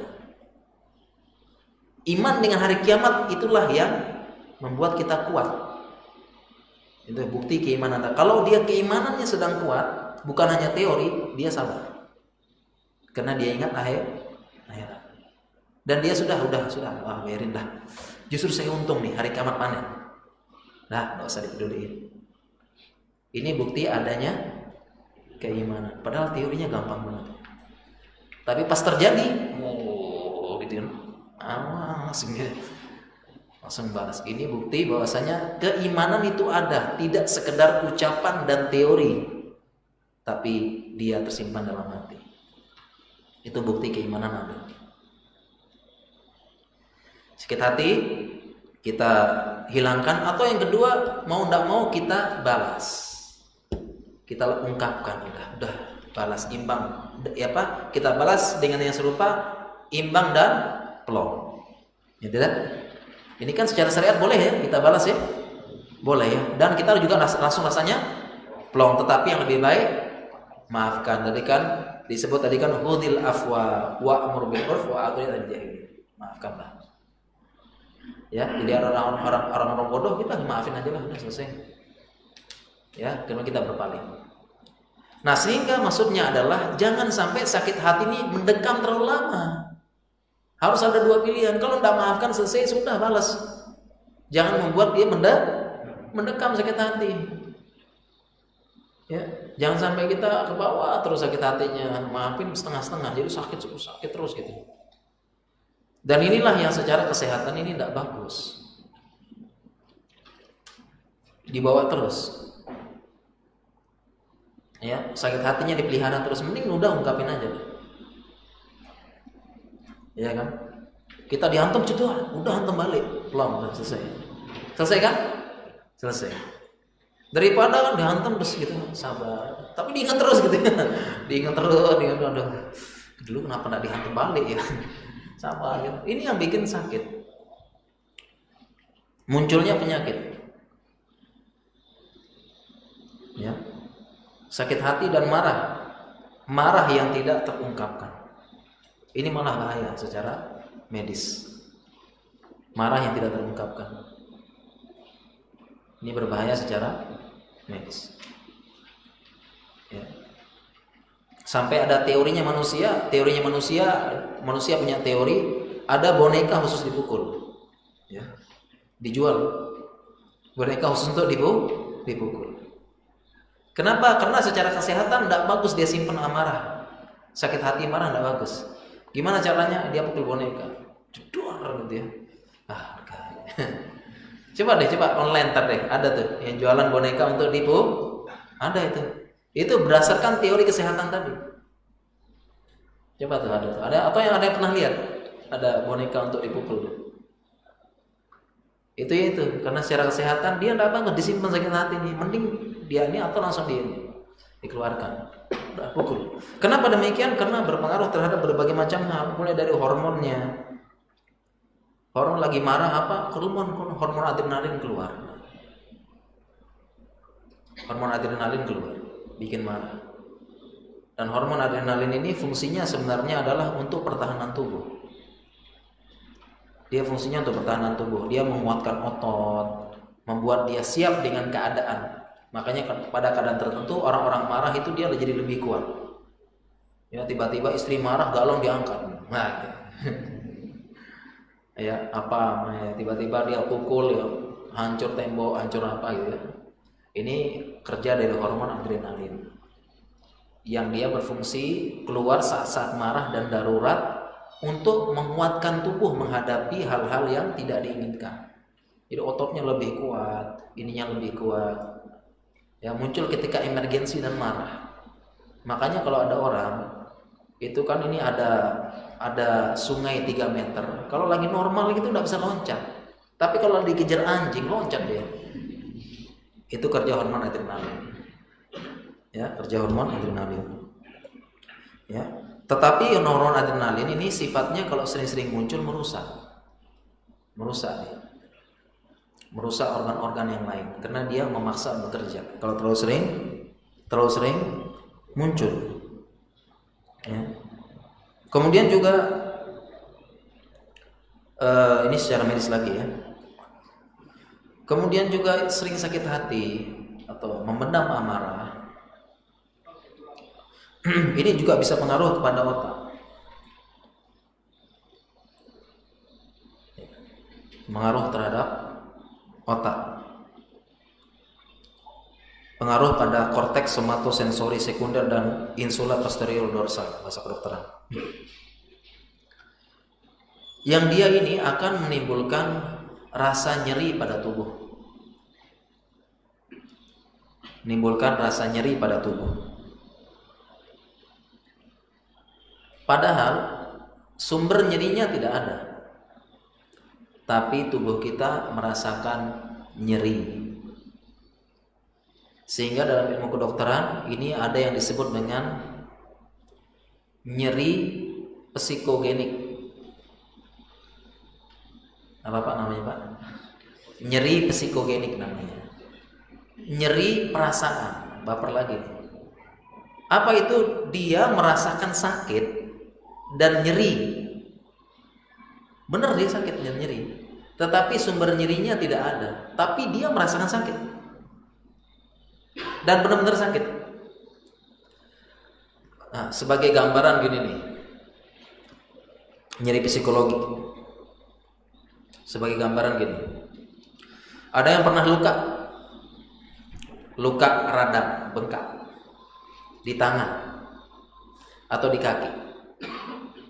Contoh misalnya di tangan sini atau di sini ya, luka radang, jatuh misalnya, jatuh radang dan bengkak. Ini tangan bengkak, bagi luka sama bengkaknya. Kemudian ada orang yang melakukan gerakan hendak memukul ke tangan kita. Dia melakukan gerakan gini, tapi tidak kena. Tidak kena, tapi dia begini. Gimana respon kita? Kita angkat. Terus tiba-tiba kerasa nyeri tidak? Kerasa nyeri tidak? Ya, kadang kerasa nyeri. Aduh, gitu kan. Kita kerasa nyeri, padahal tidak kena. Tapi kita sudah ngerasain nyerinya. Ini namanya nyeri, karena psikologi. Itu namanya seperti itu. Ya. Nyeri. Atau ada orang dengar suara tertentu, krik krik krik krik, giginya sakit, aduh. Padahal cuma dengar suara tertentu. Tiba-tiba giginya ngilu, aduh. Dan bener ngilu rasanya gitu. Padahal enggak ngantem giginya gitu kan. Ada tidak seperti ini? Ada. Nah, ini bisa nyebabin. Jadi ada orang sehat, baik dan sebagainya, datang ke dokter, kita periksa semuanya, enggak ada yang sakit, normal semua, tapi dia bilang, aduh kepala sakit, ini nyurut, ini kayak dihantam sama apa ini. Ini namanya nyeri. Dan benar dia ngerasakan benar. Dia benar-benar merasakan nyeri benar. Tapi sumber nyerinya kita periksa tidak ada. Dan banyak sebab lainnya, sudah sebelah ya, jam 11 ya, kita belum tanya jawab para jemaah sekalian ya. Dan banyak sebab lainnya, ini marah, stres, kita menyebabkan mulai dari sakit perut ya, bisa menyebabkan juga, ini yang paling penting, menurunkan sistem kekebalan tubuh, gampang sakit dan sebagainya. Dan masih banyak sakit-sakit yang lain. Intinya kalau sakit hati itu kalau kita hilangkan, kita ungkapkan. Dan yang lebih baik sesuai pilihan adalah kita maafkan. Ya, ini untuk sakit hati supaya badan kita juga sehat. Tidak ini. Demikian para jamaah sekalian ya, sudah jam 11, ini sudah jam 11 lebih ya. Lepas sedikit tak apa-apa ya. Dan insya Allah kita akan lanjutkan dengan tanya jawab. Silahkan para jamaah sekalian, apabila ada yang ingin bertanya, saya persilahkan ya. Silahkan kalau ada yang langsung. Oh, kertas ya? Kertas dulu atau kertas ini? Oh ini kertas dulu nih ya para jamaahnya, Afan ya. Ya, mudah-mudahan kita bisa jawab ya, insyaallah. Tentang sakit hati panjang banget nih. Saya seorang suami telah sepakat dengan tukang sampah 330.000 sebulan untuk iuran sampah dan angkut sampah tiap 3 hari sekali. Di sisi lain, ada info dari istri bahwa tetangga-tetangga bayar sampahnya 20.000 sebulan. Berarti dia lebih mahal berarti ya. Dari info tersebut, istri saya keberatan setelah 2 kali bayar sampah. Istri saya mau menasehati tukang sampah agar menyamakan harga iuran sampah. Namun di sisi saya tidak menanggapi kehendak istri, akhirnya istri sakit hati. Bagaimana caranya? Ya sebenarnya ya ini terkait masalah ini, sebenarnya kita lihat ini perkara yang mudah dan lama. Karena selisihnya cuma 10.000, dan saya yakin kalau untuk di Jakarta ini 10.000 itu insya Allah bukan hal yang berat gitu ya. Jadi kalau saran saya untuk istrinya ini udah lapangan saja. Cuma 10.000. Dari masa sakit hati gara-gara 10.000 gitu kan? Insya Allah. Udah, kita lapangan saja. Ya. Kita lapangan saja, sudah niatkan, anggap ikhlaskan aja dia untuk dia. Kalau mau lebih baik lagi, kita nasihati tukang sampah tersebut, tidak boleh seperti ini. Kalau bisa kita nasihati, jangan seperti ini, ya, harus sama semuanya, sesuai dengan kesepakatan warga. Ya, setelah kita nasihati, tetapi saya tetap kasih 30.000 sama kamu. Ini lebih baik. Kan jangan kita sakit hati karena urusan-urusan seperti ini. Ini lebih baik. Ikhlaskan saja juga. Saya ada kisah ini. Ada yang menceritakan ya. Ya, ada yang menceritakan kalau ini 10.000, kalau ini hidupnya susah gara-gara 1.000. Masalah parkir. Ada orang dia parkir di suatu jalan. Ya harusnya memang 1.000 sih ya. Tapi sama tukang parkirnya dia minta berapa? 2.000. Ini memang sulit. Tetapi dia ngotot. Akhirnya ribut sama tukang parkir, ribut dia. Udah mau saya pokoknya begini, ribut gitu ya, ribut. Akhirnya dia sempat hampir mau hantam-hantaman sama tukang parkir, cekcok dan sebagainya. Hanya karena berapa? 1.000. Sehingga apa yang terjadi? Dia kalau mau keluar, tidak mau lewat jalan itu, dia harus muter agak jauh dulu. Suatu hal yang mahal hanya karena 1.000. Insya Allah. Ini kisah nyata ini. Ada yang ceritain ke saya. Nah itulah kita dibutuhkan kesabar sama hal-hal ini. Dan yang namanya sabar harus menggugurkan hak. Kalau sabar, kita siap-siap menggugurkan hak kita. Itu namanya sabar. Siap-siap menggugurkan hak. Kalau kita mau sabar, itu kuncinya. Siap-siap aja. Ya jadi saran kita ini, yang paling bagus ya tukang sampahnya dipanggil, dijelaskan. Tidak boleh seperti ini melanggar hak, melanggar ini. Tapi karena saya sudah bayar 30.000, tidak apa-apa lah Pak. 30.000 buat Bapak. Nah ini lebih bagus ya. Ini masih mending, yang tadi tuh susah hidupnya gara-gara 1.000.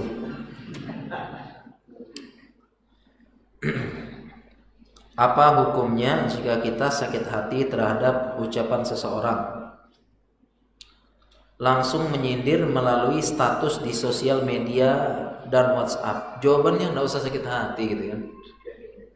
Cuekin aja sudah cuekin aja lah kayak gini. Ya dia nyindir status dengan ganti-ganti status nyindir kita, sudah blokir statusnya. Ya kan? Di sosial media nyindir kita, udah blokir orangnya, sudah aman, tenang. Wa'rid anil jahilin, udah itu aman sudah hidup kita udah. Dan itu bukan artinya kita memutuskan silaturahmi, karena masih bisa ketemu, masih bisa nelpon kan? Ya, jadi jangan kena subhat kalau blokir orang itu memutuskan silaturahmi. Mas tidak boleh blokir lebih 3 hari gitu ya. Bawa hadis. Bukan, masih banyak yang lain kan. Bisa silaturahmi dengan cara yang lain. Bisa menyambung persaudaraan dengan cara yang lain. Ya jadi nggak usah kita sakit hati, udah kita blokir nomornya apa dan sebagainya, nggak usah ditengok-tengok.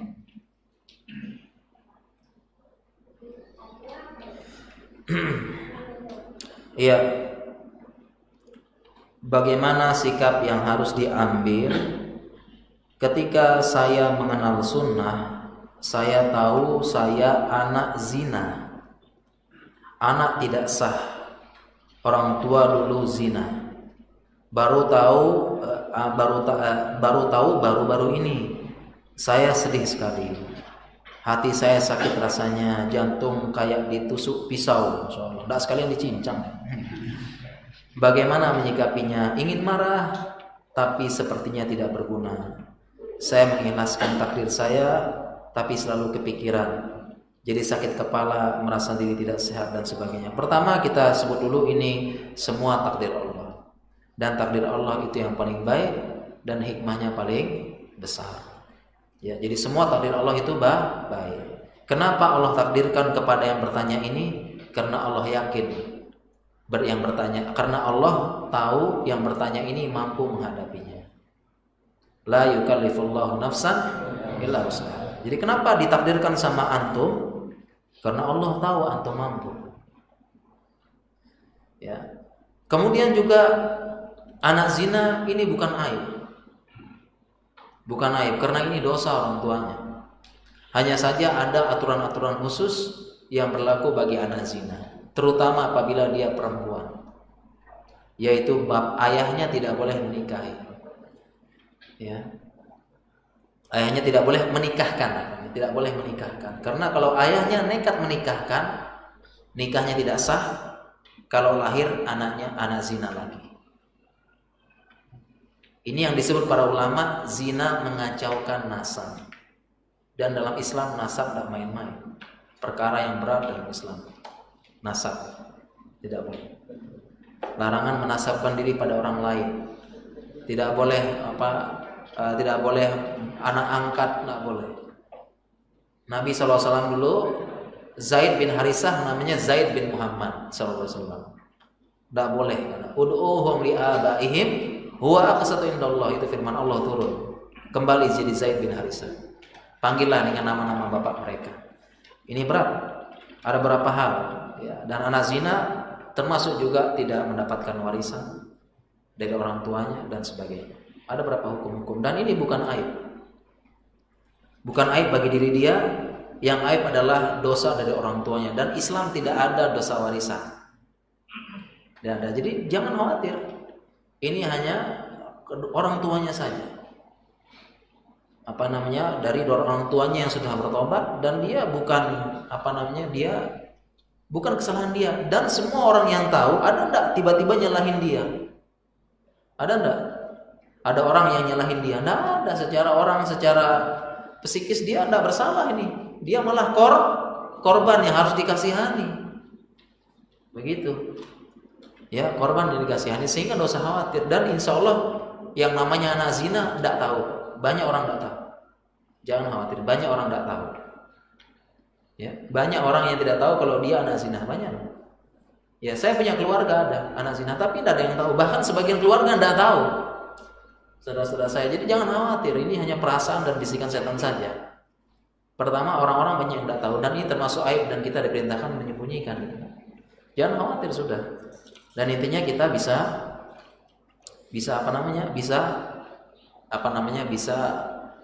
sabar gitu. Kemarin ada teman saya nikah dengan perempuan yang dia anak zina.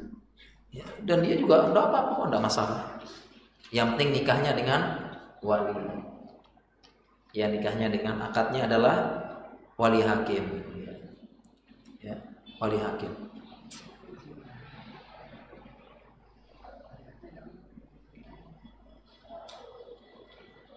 Bagaimana kalau kakak, saudara kita sendiri suka menyakiti, memalukan kita di depan orang, terus kita tidak melayani, tapi kita mengucapkan saya tidak ridho atas kelakuannya, karena setiap ketemu saya selalu teringat tidak ridho termasuk salah dan berdosa.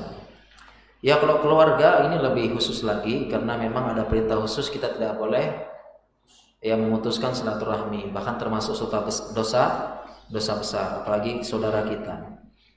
Kalau dia suka menyakiti kita, tinggal bilang aja, insyaallah. Tinggal sampein yang benar, kamu maunya apa? Kita ini saudara, harusnya kita saling mendukung dan sebagainya, saling ini.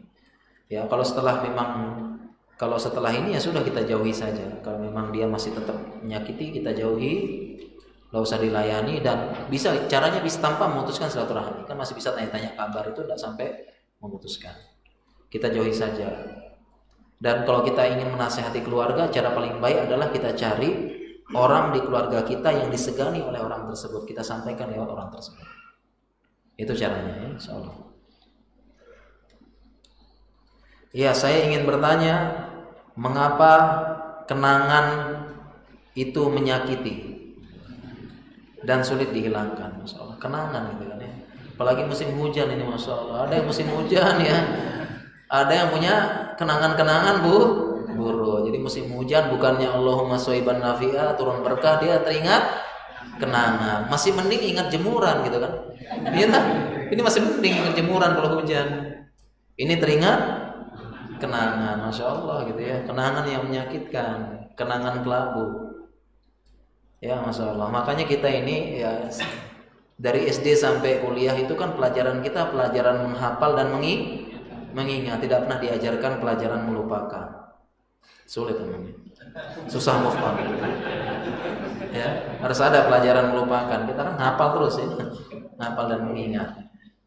Harus ada pelajaran move on. Kenapa kenangan menyakiti? Iya. Kalau sudah ada kenangan-kenangan tersebut, ya kita menjauhi sebab-sebab yang menyebabkan kita teringat dengan kenangan tersebut.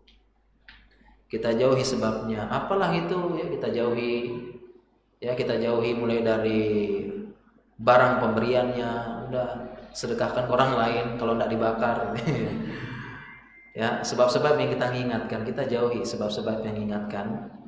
Kemudian cara menghilangkan kenangan adalah kita segera ganti kenangan tersebut dengan kenangan yang baik. Karena kaidah jiwa yang disebutkan oleh Ibnu Taimiyah, beliau menyebutkan ya, seingat saya dulu ketika belajar kitab Iqtida' Shiratal Mustaqim, an-nafsu la tatruku syai'an illa bi syai'in. Yang namanya jiwa tidak bisa meninggalkan sesuatu tanpa ada yang menggantikan sesuatu juga. dia tidak akan bisa meninggalkan 100% sampai ada yang menggantikan.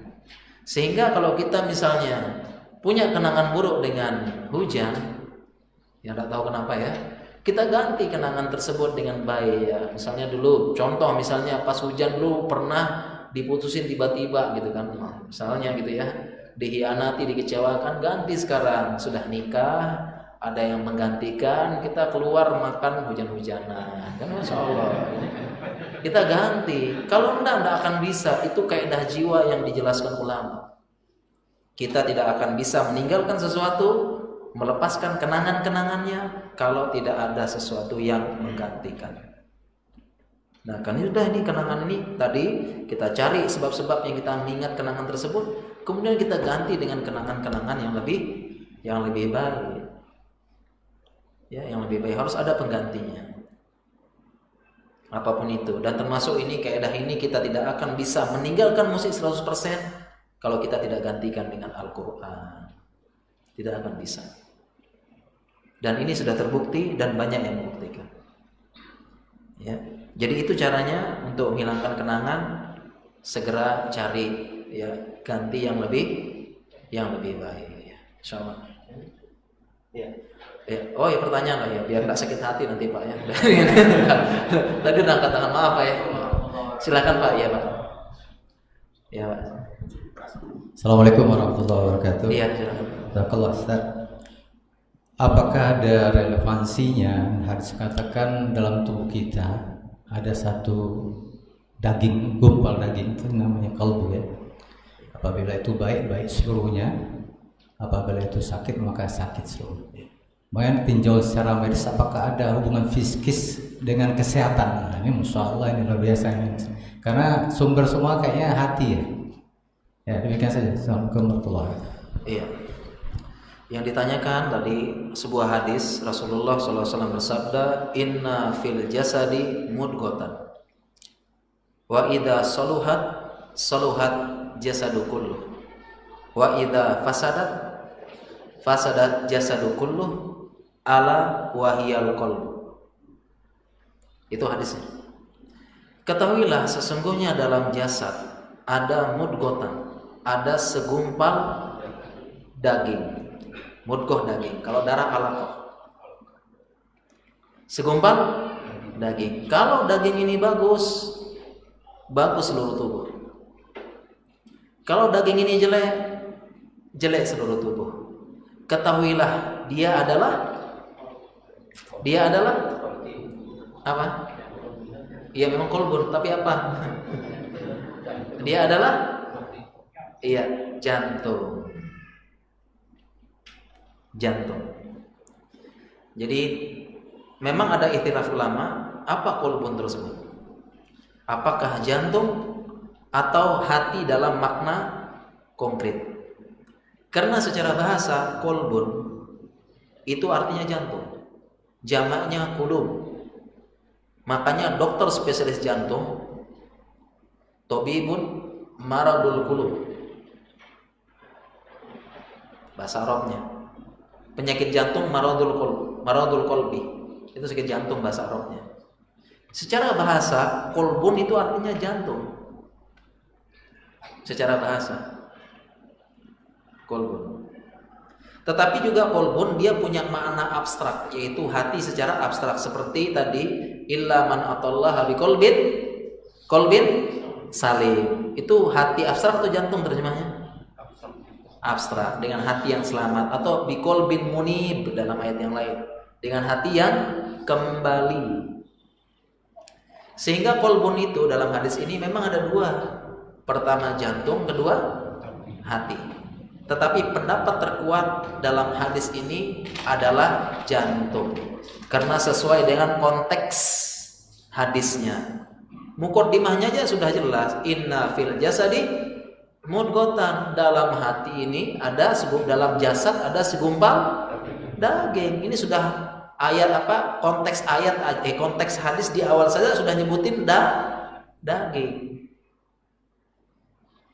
Sehingga paling tepat ini ala wahyal qalbu ini, yaitu dia adalah jantung. Jadi terjemah paling tepat itu adalah jantung. Sesuai dengan konteks ayat dan didukung dengan ilmu kedokteran. Apa katanya? Kalau segumpal daging ini, jantung ini rusak seluruh tubuh. Kalau dia baik seluruh tubuh, dan ilmu kedokteran mendukung. Karena jantung ini adalah organ yang luar biasa. Dia sudah mulai bekerja sebelum ruh ditiup. Sudah bekerja dia. Dan dia terus bekerja tidak henti-henti sampai manusia itu meninggal. Tidak pernah istirahat jantung. Bahkan manusia sudah meninggal, ruh dicabut, jantungnya masih berdetak. Masih berdetak jantung. Orang sudah mati, tapi masih jantung berdetak sedikit. Masih ada sisa-sisa impuls. Masih. Jantung luar biasa kerjanya ya. Dan jantung ini ya, kalau organ yang lain sempat, jantung terus berdetak non-stop. Apapun yang terjadi di luar tubuh dia tetap berdetak. Jantung paling sesuai dengan hadis tersebut. Kenapa? Jantung ini bocor sedikit, rusak seluruh tubuh. Karena dia tidak bisa memumpahkan darah ke seluruh tubuh. Kalau dia bagus seluruh tubuh jantung ini. Makanya kesumbat sedikit mati mendadak langsung. Kalau yang lain ada yang bilang otak tidak begitu. Otak misalnya rusak sebelah masih bisa hidup orangnya. Kena stroke ya. Sebelah rusak, orangnya masih bisa hidup. Tapi ya mungkin mohon maaf ya lumpuh sebelah. Tapi masih hidup enggak? Masih.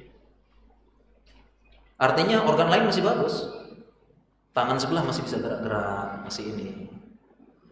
Paru-paru banyak yang bolong karena merokok, masih bisa. Organ lain masih bagus, hati masih bagus. Organ hati ada 2 lobus, 2 bagian, satunya kepotong ya masih hidup. Ginjal ada 2, 1 diambil, 1 masih bisa hidup. Ya. Tapi jantung jangan coba-coba. Dibocorin sedikit semua rusak. Ya, semua rusak. Ini berarti hadis ini didukung oleh ilmu kedokteran. Ingat, ilmu kedokteran bukan dalil tetapi mendukung, hanya mendukung. Ya, sains itu hanya mendukung, bukan dalil. Dia sekedar mendukung hadis yang sudah sahih dan ajaran yang sudah sahih. Jangan jadi dalil. Ya, jadi mendukung. Jadi hadis tadi begitu Pak ya. Itu konteksnya hadis itu ada sebab-sebabnya. Gimana Pak? Ada sebabnya itu hadisnya itu. Apakah ini lebih cenderung kepada psikis atau fisik jasad kita, atau karena sifat-sifat tadi? Karena jantung nggak punya penyakit hati, tapi hati sifat-sifat orang banyak sekali penyakit termasuk hasad, iri, dengki. Apakah hadis ini kaitannya dengan hanya kesehatan kah? Atau dengan sifat-sifat? Terima kasih. Iya. Apakah kaitannya dengan kesehatan atau sifat? Allah Ta'ala alam. Tadi sudah kita jelaskan ada 2 pendapat ulama. Yang satu dia mengatakan jantung berarti ini terkait dengan kesehatan. Tapi ada juga ulama yang berpendapat qalbun itu adalah abstrak, qalbun hati. Jadi dua-duanya kita terima. Mau pegang yang mana silahkan. Ya, ada 2 pendapat ulama, jadi dua-duanya bisa kalau kita berpegang. Tapi dalam hal ini saya pribadi lebih kuat ke jantung, sesuai dengan konteks ayat. Ya, sesuai dengan konteks ayat. Dan memang terkadang hadis-hadis membicarakan masalah kesehatan toh. Ya, masalah kesehatan, masalah ini dan sebagainya. Bahkan ayat-ayat pun terkadang hanya membicarakan masalah dunia kesehatan, bisa kulu washrabu wala tusrifu. Makan minum jangan berlebihan. Kan seperti itu. Jadi dua-duanya bisa Pak. Mau ini bisa ini, dan dua-duanya tadi sudah saya sebutkan di awal kan ada ikhtilaf kan. Kita terima dua dan kita berlapang-lapang insyaallah dalam hal ini ya. Mungkin demikian para jamaah sekalian, tidak terasa sampai setengah 12. Ya, insyaallah kapan-kapan kita lanjutkan kembali. Kurang lebihnya saya mohon maaf apabila ada salah kata, salah terucap. Demikian juga apabila ada hadis atau dalil-dalil yang salah saya sampaikan, ini mohon saya diluruskan. Demikian, subhanakallahumma wa bihamdika asyhadu an la ilaha illa anta astaghfiruka wa atubu ilaik. Wassalamualaikum warahmatullahi wabarakatuh.